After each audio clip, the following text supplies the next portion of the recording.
আমি লেজেন্ড শোয়েব আখতারের সাথে একমত। তো আজকে আইপিএল এর অকশন এরকম কথা শোনা যাচ্ছে যে বাংলাদেশ থেকে সবাই এনওসি পুরো সিজনের জন্য পাবে না বা অল্প এনওসি পাবে।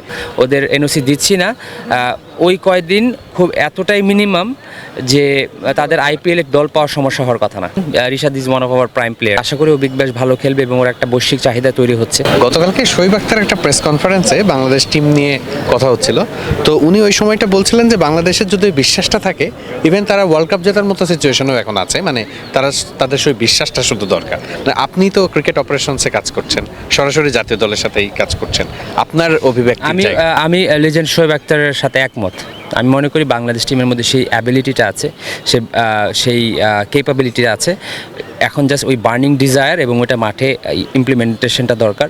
বাংলাদেশ প্লেয়ার যদি বিশ্বাস করে they are very good and they are good enough to beat any one in any day. So ওই জায়গাটাই আমরা মাঝে মধ্যে একটু ইনকনসিস্টেন্ট হয়ে যাই, বাট আস্তে আস্তেই এটা কনসিস্টেন্ট হয়ে যাবে ইনশাল্লাহ। লম্বা সময় ধরেই খুব মানে হার্ডওয়ার্ক দেখছি আমরা, প্রায় প্রতিদিনই দুপুর থেকে শুরু হয়ে অনেক রাত পর্যন্ত অনুশীলন চলছে, যেগুলো অনেকেই আসলে দেখেন না। কিন্তু এই জায়গাটাতে কি মনে হচ্ছে যে একটু যেহেতু আলাদা করে কাজ করার সুযোগও পাওয়া যাচ্ছে, এই ওয়ার্ল্ড কাপটা আসলে আমরা একটু অন্যরকম হোপ নিয়ে যেতে পারি? এখন বাংলাদেশের প্লেয়াররা সবসময় কষ্ট করে, কোনো সময় সামনে কোনো সময় পিছে। এখন যেহেতু একটু সময় পাওয়া গিয়েছে দেখে মনে হচ্ছে যে তারা করছে, তারা they are very good people এবং they are very hard working people. আমার কাছে যেটা বিশ্বাস 2025-এর যে অনুপ্রেরণাটা, আমরা ভালো ক্রিকেট খেলেছি, 5টা সিরিজ জিতেছি, এখান থেকে কনফিডেন্সটা নিয়ে আমরা যদি দল হিসেবে ভালো খেলতে পারি যে কোনো ধরনের রেজাল্ট সম্ভব ইনশাল্লাহ। আইপিএল নিয়ে অনেক আলোচনা হচ্ছে, যেহেতু আজকে আইপিএল এর অকশন এরকম কথা শোনা যাচ্ছে যে বাংলাদেশ থেকে সবাই এনওসি পুরো সিজনের জন্য পাবে না বা অল্প এনওসি পাবে। এই ব্যাপারে আমরা এই ব্যাপারটা খোলাসা করার জন্য chairman cricket operations is the right person.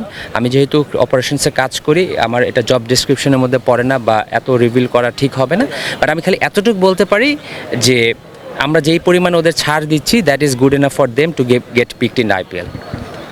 তার মানে এনওসি যতটুকু সম্ভব তারা সুযোগ। হ্যাঁ, সো যেই কয়েকদিনের আমরা এনওসি যেটা বলা হচ্ছে শর্ত সাপেক্ষ, যেই কয়েকদিনের জন্য আমরা ওদের এনওসি দিচ্ছি না, ওই কয়েকদিন খুব এতটাই মিনিমাম যে তাদের আইপিএল দল পাওয়ার সমস্যা হওয়ার কথা না। আজকে তো রিশাদ মাঠে নামবেন বিগ ব্যাশের হয়ে, খুব সম্ভবত বিপিএল না খেলে তিনি বিগ ব্যাশে গেছেন, অনেক বিগ ডিসিশন নাকি